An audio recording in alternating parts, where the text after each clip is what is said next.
اعوذ باللہ من الشیطان الرجیم، بسم اللہ الرحمن الرحیم۔ زندگی نامہ بانو شجاع مادر انقلاب مجاہدہ مرضیہ حدیچی دباغ۔ محترمہ مرضیہ دباغ اپنی یادوں میں ایک جگہ لکھتی ہیں کہ اسلامی انقلاب کے لیے سخت جدوجہد جاری تھی۔ ایک بار میری یہ ڈیوٹی لگائی گئی کہ میں زعفرانیہ روڈ پر مشکوک افراد کی آمد و رفت کو کنٹرول کروں۔ شاہ کا ایک محل اس روڈ پر بھی ہے۔ اب مجھے ایسا کام کرنا تھا کہ میں پہچانی بھی نہ جاؤں اور اپنی ڈیوٹی بھی آسانی سے دے سکوں۔ میں نے اس کا طریقہ یہ نکالا کہ ایک پھٹی پرانی کالی چادر پہن کر ہاتھ میں ایک چھوٹی سی گھڑی لے کر فقیرنی بن کر بیٹھ گئی۔ میں مسلسل ایک ہفتہ وہیں پر تھی، رات کو وہیں کونے میں سو جاتی تھی اور اس طرح آنے جانے والے افراد کو نظروں میں رکھتی تھی۔ مجھے اس دوران جو سب سے اہم مسئلہ پیش آیا وہ نماز کے حوالے سے تھا۔ ہمارے جوانوں کو اس بارے میں معلوم ہونا ضروری ہے سخت ترین مرحلہ اور حالات میں بھی نماز کی پابندی کتنی ضروری ہے۔ آج ہمارے جوان نماز سے کتنی لاپرواہی کرتے ہیں اور بہانے بنا کر نماز سے غفلت کر جاتے ہیں، جبکہ ہم سخت ترین حالات میں بھی نماز نہیں چھوڑتے تھے۔ رضوانہ جب قید میں تھی اور جب میری اس سے ملاقات کروائی گئی تو رضوانہ نے مجھ سے سب سے پہلا سوال یہی کیا، ماما یہ ظالم مجھے سارا دن تخت سے باندھے رکھتے ہیں، دن میں صرف ایک مرتبہ مجھے باتھ روم جانے کی اجازت ہے، میں نماز اسی طرح لیٹے لیٹے پڑھتی ہوں، یہ میرے ہاتھ بھی نہیں کھولتے، کیا میری نماز قبول ہے؟ رضوانہ کے اس سوال سے میں حیران بھی ہوئی کہ اس بچی نے اتنے سخت حالات میں بھی نماز نہیں چھوڑی اور خدا پر اس کا ایمان قائم رہا۔ اس کے سوال سے میرے ایمان میں مزید اضافہ ہوا۔ میں نے اس سے گلے لگا کر کہا، سب سے بہترین اور لذت بخش نماز یہی ہے جو تم اس وقت اس حال میں ادا کر رہی ہو۔ مجھے افسوس ہوتا ہے جب میں دیکھتی ہوں کہ بہت سے لوگ ایسے بھی ہیں جو مستحبات کو اہمیت دیتے ہیں اور واجبات کو چھوڑ دیتے ہیں۔ میں جب اس مشن پر تھی جس کا میں نے اشارہ کیا تو مجھے نماز کے لیے کافی مسئلہ ہو رہا تھا۔ جہاں پر بیٹھتی تھی وہاں ایک چھوٹی سی نہر بہہ رہی تھی، میں اسی گدلے پانی سے وضو کرتی تھی اور سر جھکائے جھکائے نماز ادا کر لیتی تھی تاکہ کسی کو پتہ نہ چلے میں نماز پڑھ رہی ہوں۔ میں نے اس بارے میں شہید آیت اللہ سعیدی سے رابطہ کیا، انہوں نے فرمایا کہ انشاءاللہ آپ کی یہ نماز قبول ہے۔ ایک روز ایسا آئے گا کہ آپ نے اس عظیم مشن کے لیے خوف کی حالت میں جو یہ نمازیں ادا کی ہیں، ان نمازوں کو ایسے افراد کے کھاتے میں ڈال دیا جائے گا جو شادی بیاہ یا کسی اور بہانے سے نماز کو چھوڑ دیتے ہیں اور نماز کو اہمیت نہیں دیتے۔ محترمہ مرضیہ دباغ نے اس کے آگے لکھا کہ میں ہر نماز کے بعد یہ دعا کرتی ہوں کہ خدایا نور نماز، نور حجاب، نور قرآن اور انقلاب اسلامی کی صحیح شناخت کو پنجتن کے صدقے میں ہمارے جوانوں کی روحوں اور ان کے رگ و پے میں اتار دے، الہی آمین۔ یہ انقلاب اتنی آسانی سے ہاتھ نہیں آیا ہے کہ اتنی آسانی سے ہاتھ سے چلا جائے۔ ہمارے جوانوں کو اس کی حقیقت کی قدر جاننی چاہیے اور حقیقت کی جستجو کرنی چاہیے، اور جن جوانوں نے انقلاب کو پرثمر بنانے میں اپنی جانوں کا نذرانہ دیا ہے ان کی یادوں کو زندہ رکھیں اور بھرپور طریقے سے ان کا دن منائیں۔ بانو مرضیہ دباغ اپنی یادداشت میں ایک مقام پر لکھتی ہیں، 1982 میں مکہ شہر میں شہداء کے اہل خانہ کی سرپرستی میرے حوالے کی گئی۔ ایک روز ہمارے گروپ کی ایک خاتون میرے پاس آئیں اور کہا کہ ایک عرب خاتون میرے پاس آئی ہیں اور کہہ رہی ہیں یہاں پر آپ کی جو سربراہ ہیں میں ان سے ہر حال میں ملنا چاہ رہی ہوں۔ میں نے اس عرب خاتون سے ملاقات کی۔ اس خاتون نے تقریباً 1 کلو کے قریب سونا میرے حوالے کیا اور کہا، یہ سونا یہاں کی شیعہ خواتین نے محاذ کے لیے جمع کیا ہے، آپ اپنے ساتھ ایران لے جائیے گا۔ اس کے بعد اس خاتون نے مجھ سے کہا کہ آپ لوگوں کو سید علی خامنائی کو امام کا جانشین بنانا چاہیے تھا، وہ آغائے منتظری سے زیادہ رہبری کی شرائط پر پورے اترتے ہیں۔ رہبر ان دنوں ایران کے صدر تھے۔ میں نے یہ سن کر تیز لہجے میں ان خاتون سے کہا کہ ہم اپنے ملک کے اندرونی مسائل میں دخالت کی کسی کو اجازت نہیں دے سکتے۔ وہ خاتون یہ سن کر بولی کہ ولی فقیہ پورے عالم تشیع سے تعلق رکھتا ہے، اس خاتون نے جو سونا مجھے دیا تھا وہ میں نے مکہ میں امام کے نمائندے کے حوالے کر دیا۔ میں جب واپس ایران آئی تو میں نے امام سے خاتون کی اس بات کا ذکر نہیں کیا کیونکہ امام پہلے ہی بہت سی باتوں کی وجہ سے رنجیدہ تھے۔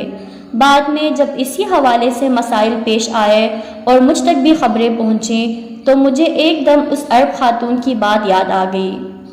وہ صحیح کہہ رہی تھی، اس دنیا میں بسنے والے ہر شیعہ کا مستقبل امام کی ذات سے جڑا ہوا تھا۔ اس واقعہ کو کچھ عرصہ گزرا تھا، امام کی صحت گری رہنے لگی تھی۔ ایک بار آیت اللہ خامنائی جو اس وقت ملک کے صدر تھے جنوبی کوریا سرکاری دورے پر گئے۔ ٹی وی سے ان کے متعلق رپورٹ نشر ہو رہی تھی اور رہبر کی وہاں کے صدر سے ملاقات کی فلم بھی دکھائی جا رہی تھی۔ میں بھی امام کے اور آپ کے اہل خانہ کے ہمراہ یہ رپورٹ دیکھ رہی تھی۔ اچانک امام نے اپنے فرزند احمد خمینی سے فرمایا، دیکھو قیادت سید علی کی شخصیت پر کس حد تک پوری اترتی ہے۔ سید احمد خمینی نے جواب میں کہا، آقا جان آپ کا جملہ معنی خیز ہے، مگر امام نے ان کی بات کا کوئی جواب نہیں دیا۔ امام کی بات سن کر میرے آنکھوں میں آنسو آ گئے۔ امام اس دنیا میں نہ ہوں اور میں زندہ رہوں یہ تصور ہی میرے لیے دردناک تھا۔ اس بات کو کچھ مہینے گزرے تھے، میں شیراز سیمینار میں گئی ہوئی تھی کہ امام کی رحلت کی خبر مجھے ملی۔ میرے دونوں پاؤں بے حس ہو گئے اور میں زمین پر گر پڑی۔ مجھے فوراً ہسپتال لے کر گئے۔ میری دونوں ٹانگوں پر پلاسٹر چڑھا دیا گیا۔ دوسرے دن مجھے ویل چیئر پر جماران لے گئے۔ میں امام کے کمرے کے در و دیوار سے لپٹ کر رو رہی تھی۔ امام کے بعد جیسے میری دنیا تاریک ہو گئی تھی۔ مغرب عشاء کے بعد مجھے امام عزیز کے آخری دیدار کے لیے ویل چیئر پر مصلی لے گئے، جہاں میں نے امام کے پیکر مطہر کو الوداع کیا۔ میں آج بھی اپنی زندگی میں امام عزیز کی کمی کو محسوس کرتی ہوں۔ امام خمینی رحمۃ اللہ علیہ نے اس وقت کی سپر طاقت سوویت یونین کے سربراہ گورباچف کے نام ایک تاریخی خط مرقوم فرمایا تھا جو بعد از آن دعوت اسلام کے نام سے معروف ہوا۔ اس خط کی اہمیت اس میں ہے کہ صرف 3 سال بعد ہی سوویت یونین کا شیرازہ بکھر گیا اور کمیونزم اور سوویت یونین امام کی پیشگوئی کے مطابق تاریخ کا حصہ بن گیا، جس کا اشارہ امام خمینی رحمۃ اللہ علیہ نے گورباچف کے نام خط میں کیا تھا۔ اس تاریخ ساز خط کے بارے میں خود مرضیہ دباغ لکھتی ہیں، ان دنوں خواتین کی جیل کی ذمہ داری بھی میرے حوالے تھی۔ ایک روز میں جیل کی سرکشی کے لیے گئی ہوئی تھی کہ دفتر سے اعلان ہوا، احمد خمینی جماران سے آپ سے ملاقات کے لیے آئے ہیں۔ میں فوراً دفتر پہنچی اور گھبرا کر امام کی خیریت معلوم کی۔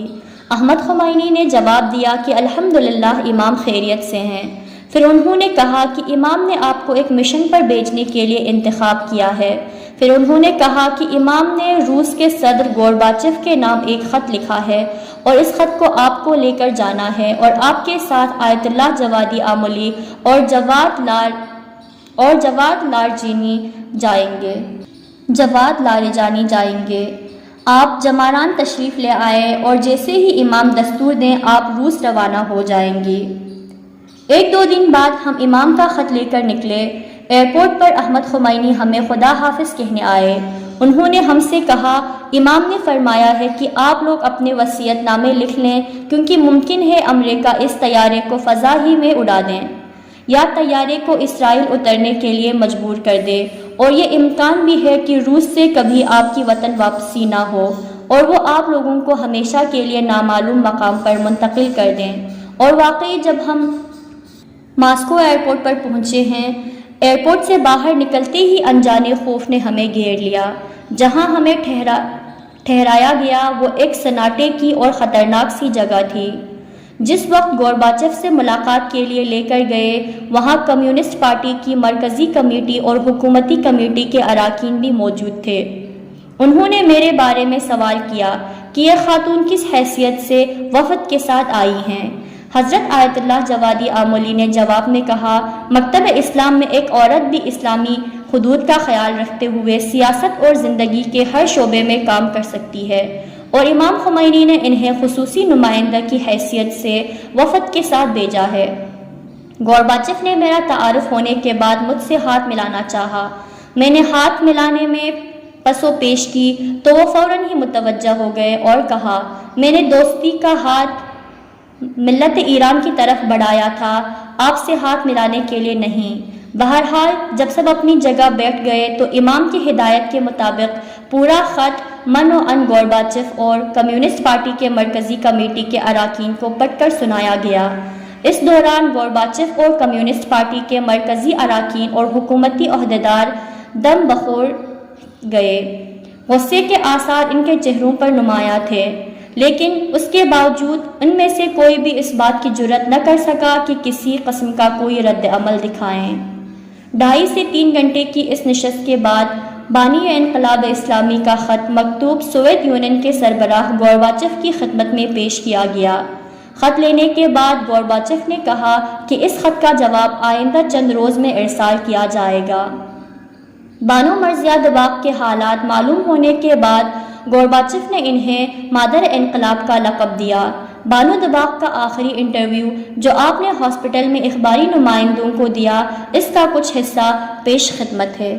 جب محترمہ دباغ سے یہ سوال کیا گیا کہ جس وقت انقلاب کی کامیابی کے بعد آپ ایران تشریف لائیں تو آپ کے کیا احساسات تھے، تو بانو مرضیہ دباغ نے بتایا، میں جس وقت ایئرپورٹ سے باہر آئی ہوں میرے آنسو تھمتے ہی نہ تھے، یہ خوشی کے آنسو تھے۔ میرے بچے بھی خوشی سے مجھ سے چمٹے ہوئے آنسو بہا رہے تھے، کیونکہ وہ یہ سمجھ رہے تھے کہ میں مر چکی ہوں اور یہ ظالم مجھے کہیں پھینک آئے ہیں۔ میرے فرار کے بارے میں کسی کو اطلاع نہیں تھی۔ یہ آنسو خوشی کے آنسو تھے، شکر کے آنسو تھے۔ مجھے وہ وقت یاد آ رہا تھا جب میں انتہائی بے بسی اور خوف کی حالت میں ایئرپورٹ پہنچی تھی۔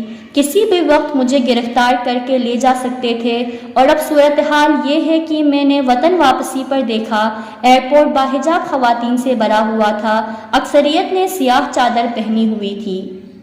یہ سب میرے استقبال کو آئی ہوئی تھیں۔ میرے گھر والے، عزیز، رشتہ دار، دوست، احباب، میرے شاگرد سب مجھے لینے ایئرپورٹ پہنچے ہوئے تھے۔ یہ بات ان سب کے لیے معجزے سے کم نہیں تھی کہ میں زندہ ہوں۔ میں مسلسل خدا کا شکر ادا کر رہی تھی کہ بالآخر سختیاں ختم ہوئیں اور انقلاب اپنی کامیابی کے مراحل کو پہنچا۔ محترمہ مرضیہ دباغ سے ایک سوال یہ کیا گیا کہ اگر وقت پیچھے چلا جائے تو آپ کا فیصلہ کیا ہوگا؟ مرضیہ دباغ نے مسکرا کر جواب دیا، میں وہی کروں گی جو ان گزشتہ سالوں میں انجام دیا۔ مرضیہ دباغ سے ایک سوال یہ کیا گیا کہ آپ یعنی مرضیہ دباغ معروف کیوں ہوئے؟ جواب میں آپ نے کہا، یہ فقط خدا کی عنایت اور اس کا لطف ہے۔ میں اپنے آپ کو اس سے کہیں زیادہ حقیر سمجھتی ہوں کہ میں یہ کہوں کہ میں نے انقلاب کے لیے بہت کچھ کیا ہے۔ میں نے جو کچھ کیا وہ فقط ایک رائی کے دانے کے برابر ہے۔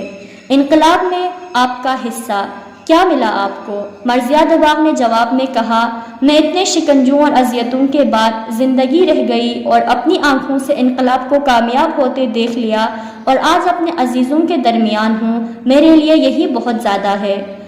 ایک سوال آپ سے یہ کیا گیا کہ اس زمانے کی کوئی یادگار، کوئی نشانی؟ جواب میں بانو نے ہنس کر جواب دیا کہ میرے پاس تو اس دور کی نشانیاں ہی نشانیاں ہیں، وہ زخم جن کے نشان اب تک میرے جسم پر ہیں، میرے جسم کے وہ عضو جو علاج نہ ہونے کے باعث اندر ہی اندر گل سڑ گئے اور انہیں نکالنا پڑا، وہ یادیں۔ جب یہ لوگ مجھے اور رضوانہ کو کئی دن پیاسا رکھتے تھے اور ہمیں دکھا دکھا کر ٹھنڈا پانی زمین پر بہاتے تھے اور ہم سے کہتے تھے کہ خمینی کو گالیاں دو تو پانی ملے گا، اور پھر کئی دن کے پیاس کے بعد کھولتا ہوا پانی زبردستی ہمارے حلق میں انڈیلتے تھے، جس سے اپنے معدے اور آنتوں کے جلنے کی بو ہم خود محسوس کرتے تھے۔ نتیجہ یہ ہوا کہ ہمارے جسم کے اندر بہت سے عضو گل سڑ گئے۔ اس کے علاوہ جب وہ ہمیں ایذائیں دیتے تھے تو ہمارے سر پر لوہے کا ٹوپ پہنا دیتے تھے۔ جب ہم چیختے تھے تو اپنے چیخنے کی آواز ہمارے دماغ میں ہی گونجتی رہتی تھی۔ اس سے ہمیں سر درد اور دل کی تکلیف ہو گئی۔ میرے اور رضوانہ کے دل اس وقت بیٹری سے جل رہے ہیں۔ بانو مرضیہ دباغ سے ایک سوال یہ کیا گیا کہ جو لوگ انقلاب کے مخالف ہیں اور انقلاب کو تسلیم نہیں کرتے ان کے بارے میں کیا کہیں گے؟ جواب میں مرضیہ دباغ نے کہا، اگر میں ان افراد کے سامنے بیٹھوں اور انہیں بتاؤں کہ یہ انقلاب کس طرح آیا، کتنے خون کے دریا پار کیے ہیں، ہم نے کتنی دربدری اٹھائی ہے، لفظ و لفظ ان کے سامنے بیان کروں تو ان کا نظریہ بدل جائے گا۔ آپ سے ایک سوال یہ کیا گیا کہ جوانوں کے لیے آپ کا پیغام کیا ہے؟ جواب: امام خمینی اور انقلاب کی حقیقت کو سمجھیں، حتیٰ بوڑھے افراد وہ بھی امام اور انقلاب کو پہچاننے کے لیے وقت نکالیں، امام خمینی کی ذات میں ڈوب جائیں۔ ہمیں انقلاب اسلامی کے مقاصد اور اصولوں کا زیادہ سے زیادہ علم ہونا چاہیے۔ اگر ہمیں علم نہیں ہوگا تو ہم کہیں بھی انقلاب اسلامی کا دفاع نہیں کر سکیں گے۔ آخری سوال محترمہ دباغ سے یہ کیا گیا کہ زندگی کے کسی موڑ پر آپ نے پچھتاوے کا احساس کیا ہے؟ انقلاب کی اس شیر دل خاتون مادر انقلاب نے انتہائی مضبوط لہجے میں جواب دیا: ہرگز نہیں۔ ابھی اگر میرے دونوں پیر سلامت ہوتے تو آج میں بھی شام میں اپنی شہزادی کے حرم مطہر کے دفاع کے لیے وہاں موجود ہوتی۔ جی ہاں محترم قارئین، یہ اسلام کی اس عظیم مجاہدہ کی زندگی کے آخری الفاظ تھے۔ ہمارا سلام ہو اس شیر دل خاتون کی عظمتوں پر کہ اتنے رنج اٹھائے اور اس کے عزم و حوصلے میں کہیں کمی نہیں آئی، نہ اس وقت جب ساواک کے جلادوں کے چنگل میں تھی اور نہ اس وقت جب جلاوطنی کی زندگی میں کئی دن بھوک برداشت کرتی تھیں، دن میں روزہ رکھتی اور رات میں خشک روٹی کے ٹکڑے سے افطار کرتی۔ ساواک کی قید میں بھی انہوں نے ماہ رمضان کے روزے قضا نہیں کیے۔ باقی قیدی ان کے اس عزم و حوصلے کو دیکھ کر حیران ہوتے تھے اور ان کے سامنے سر تسلیم خم کرتے تھے۔ اس عظیم مجاہدہ کی زندگی کا لمحہ لمحہ انقلاب کی خدمت میں گزرا ہے، ان کی زندگی کا ورق ورق پڑھنے کے لائق ہے۔ مرضیہ دباغ کی زندگی میں پیش آنے والے واقعات کوئی افسانہ یا فلم سٹوری نہیں ہے، یہ بہت دور کی بات نہیں بلکہ ہمارے ہی دور کی، ہماری جیسی ہی ایک عورت کی داستان ہے۔ بس فرق اتنا ہے کہ جب انہوں نے زینبی مشن کو آگے بڑھانے کا فیصلہ کیا تو اس راہ میں ڈٹ گئی اور اسلام کا سر فخر سے بلند کر دیا۔ درود و سلام ان شیر دل خواتین پر۔ مادر انقلاب بانو مرضیہ دباغ 17 نومبر 2016 کو دار فانی کو الوداع کہہ چکی ہیں۔ انہیں امام خمینی رحمۃ اللہ کے مرقد میں دفن کیا گیا ہے۔ خداوند اس عظیم خاتون کے درجات بلند سے بلند تر فرمائیں، الہی آمین۔